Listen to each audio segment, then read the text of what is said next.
18 তারিখ বৃহস্পতিবার দুপুর থেকে 23 তারিখ মঙ্গলবার ছুটিতে ছিল ব্রডব্যান্ড ইন্টারনেট ও মোবাইল ডাটা ইন্টারনেট।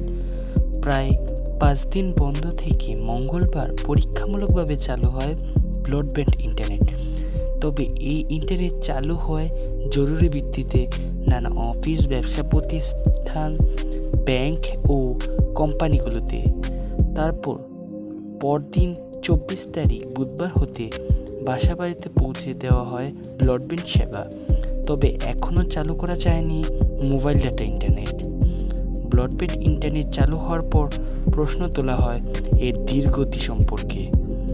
আশা রাখা যায় শুক্রবার হতে আবারও আগের মতো পুরোদমে স্পিডে চলবে ব্রডব্যান্ড ইন্টারনেট চালু হওয়ার পরও ব্যবহার করা যাচ্ছে না ফেসবুক সহ নানা সামাজিক যোগাযোগ মাধ্যমগুলোতে।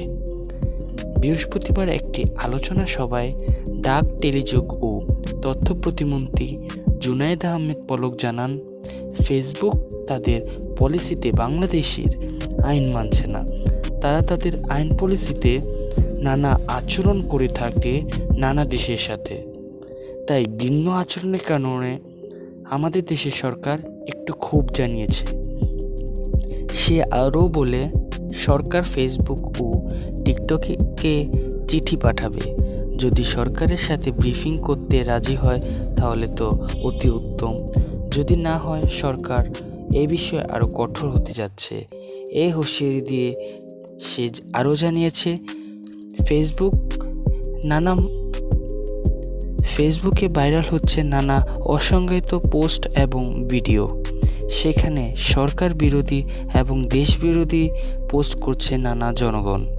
তাই এই বিষয়ে আরও নতুন মতামত আসবে। নতুন রবি ও সোমবার থেকে চালু হতে যাচ্ছে মোবাইল ডাটা ইন্টারনেট। কিন্তু ফেসবুক কবে নাগাদ শুরু হবে তা এখনও সঠিকভাবে কাউকে বলা যাচ্ছে না এবং ধারণাও করে যাচ্ছে না।